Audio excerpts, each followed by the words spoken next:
جماعت نویں کے تمام طلباء کا اردو کی on line class lecture number 5 میں خیر مقدم ہے۔ پیارے بچوں، آج میں آپ کے لیے فراق گورکھپوری کی غزل کے سوالات کا جواب لے کر آیا ہوں۔ آئے ہم ان سوالات پر گفتگو کرتے ہیں اور ان کے جواب طلب کرتے ہیں۔ سوال نمبر 1، غزل نمبر 1 کے دوسرے شعر میں مسافروں سے کہو سے مراد کون سے مسافر ہے؟ اس شعر میں فراق گورکھپوری نے اپنے آپ کو مسافروں سے تشبیہ دی ہے، یعنی جب مسافر اپنے گھر سے منزل کی طرف روانہ ہوتا ہے، ویسے ہی فراق گورکھپوری بھی اپنے محبوب سے ملنے کے لیے ایک مسافر کی طرف، اس کی شہر کی طرف روانہ ہوتا ہے، اور یہی وجہ ہے کہ فراق نے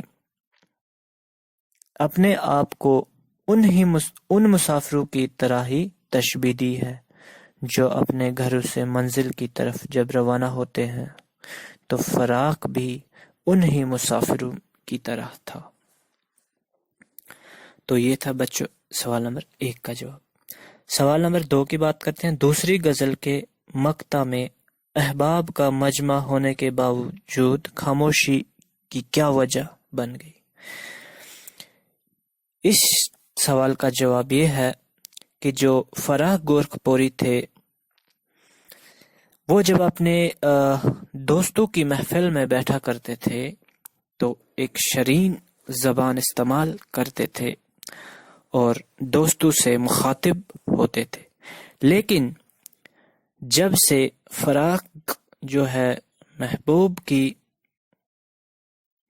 یادوں میں گرفتار ہوا، یعنی محبوب سے عشق میں مبتلا ہوا، تب سے فراق نے جو ہے اپنے دوستوں سے تنہائی اختیار کی، اور جو فراق اور ان کے دوستوں کے بیچ محفل شرین زبان سے گونجتی تھی، اس محفل کی خاموشی یہ تھی کہ فراق عشق میں گرفتار ہو چکا تھا۔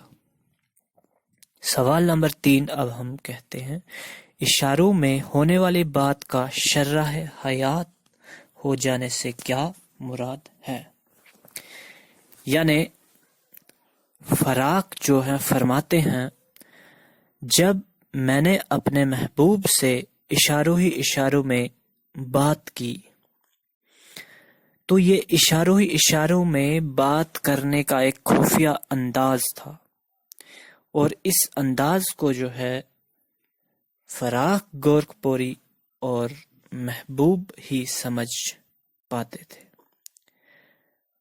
اور اس سے مراد یہ ہے کہ جب فراق نے محبوب کو اشاروں میں سمجھایا تو فراق گورکھپوری کہتے ہیں کہ مجھے اپنے دل میں ایک سکون محسوس ہوا، یعنی مجھے معلوم ہوا کہ اب میری زندگی جو ہے پرسکون معلوم ہو رہی ہے۔ تو جو اشاروں میں محبوب اور فراق کے بیچ میں جو بات ہونے والی تھی، اس کا انداز ہی کچھ نرالا تھا۔ اب سوال نمبر 4 آتا ہے، فراق کی زندگی اور شعری خوبیوں پر نوٹ لکھیے۔ تو پیارے بچوں، آپ نے پیج نمبر 104 پر جانا ہے، وہاں پہ فراق گورکھپوری کی حالات زندگی بھی یاد کرنی ہے اور شعری خوبیاں بھی یاد کرنی ہے، اور اس کا جواب آپ کو آپ کی اپنی ہی کتاب پیج نمبر 104 پر ملے گا۔ تو امید کرتا ہوں آپ کو آج کے سوالات کے جو جواب ہیں وہ پرسکون طریقے سے سمجھ میں آ چکے ہوں گے۔ تو اب یہ سوالات آپ یاد کیجئے، اور اسی کے ساتھ